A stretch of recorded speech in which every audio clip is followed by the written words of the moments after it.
Hello, my name's Liam SR, and I tried making it dark in here, but since it's daytime outside, it isn't very dark at all. But I found some horror stories to read for you, so I hope you enjoy these.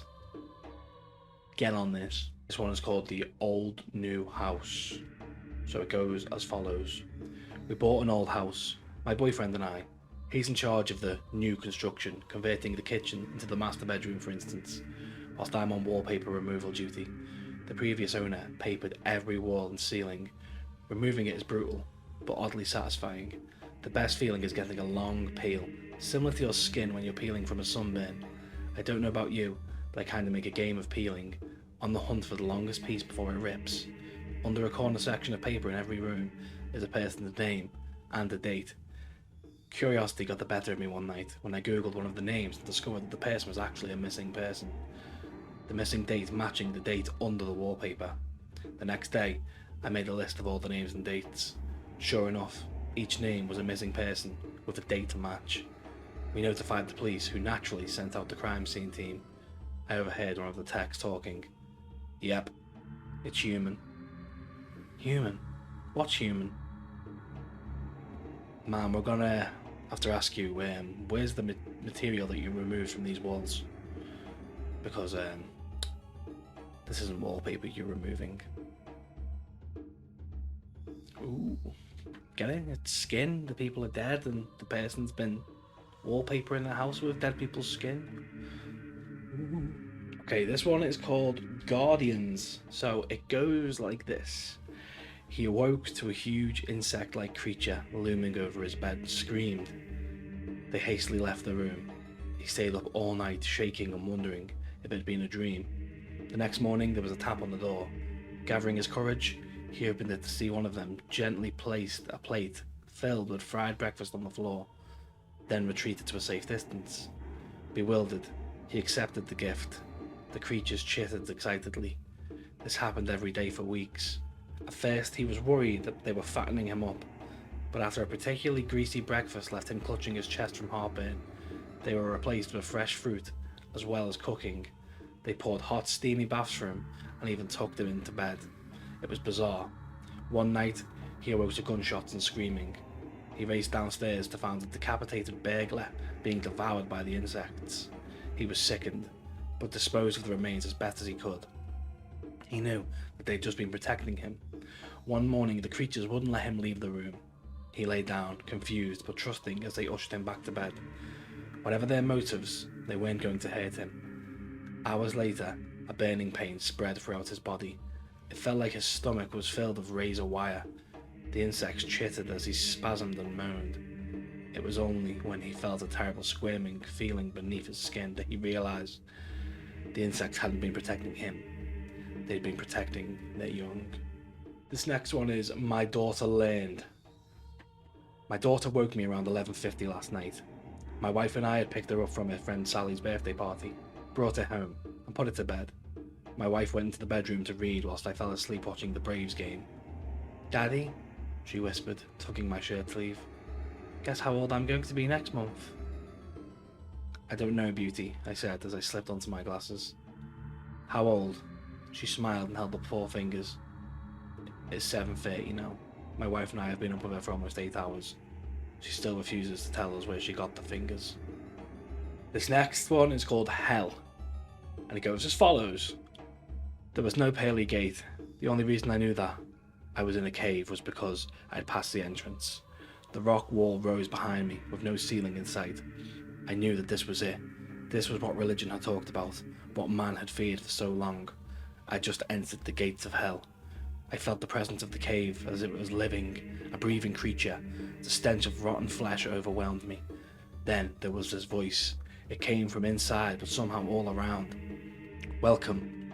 Who are you? I asked, trying to keep my composure.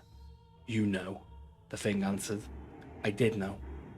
You're the devil, I stuttered, quickly losing my composure. Why me? I've lived as good as I could. The silence took over the space as my words died out. It seemed like an hour went by before the response came. What did you expect? The voice was penetrating but patient. I don't know. I never really believed in any of this, I uttered. Is that why I'm here? Silence. I continued. They say the greatest trick you ever pulled was convincing the world that you don't exist. No, said the voice. The greatest trick I ever pulled was convincing the world that there was ever an alternative. There's no God. I shivered. The cave trembled with the words. I am God. Ooh, I like that one. Ooh, I like that one. Like, there is no hell. There is no heaven, sorry. Just hell. And then this cave is hell. It's like a living thing. Ooh, I like it. The story is called So I Lost My Phone.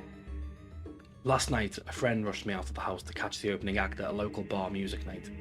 After a few drinks, I realised that my phone wasn't in my pocket.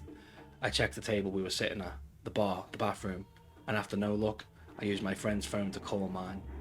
After 2 rings, somebody answered, gave out a low, raspy giggle, and then they hung up.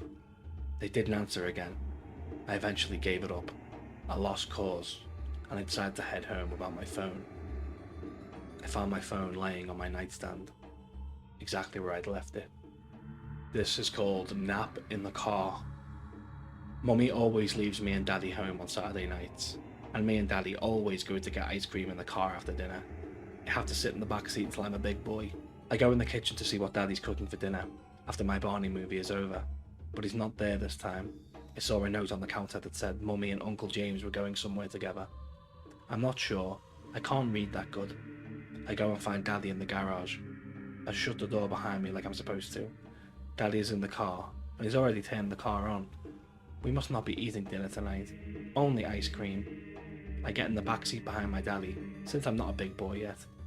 Daddy doesn't say anything when I say hello to him. Maybe he can't hear me over the loud car. I think I'll take a nap on the way to get ice cream. I feel kinda sleepy. A message from your personal demons. Hello, my dear. You do not know who I am, but I know you.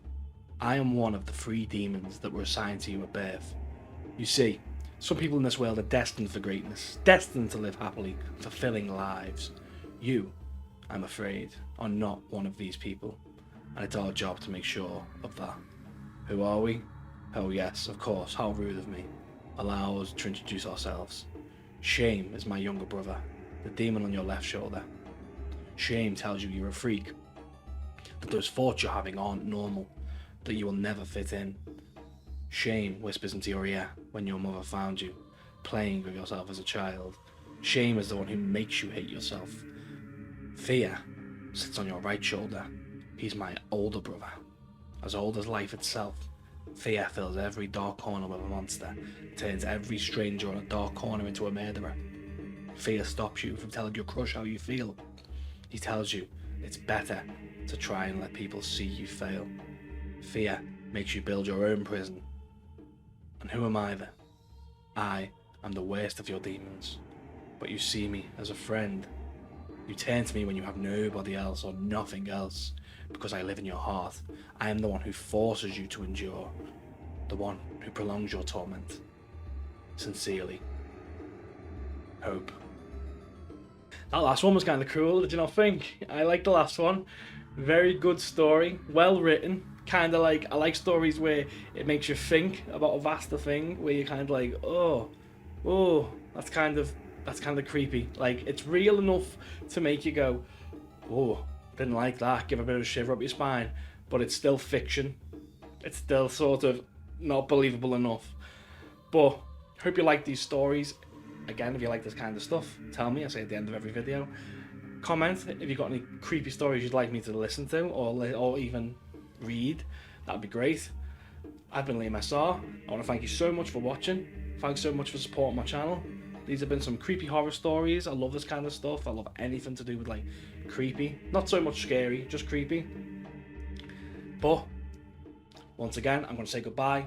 Love you so much. Bye bye bye bye bye bye.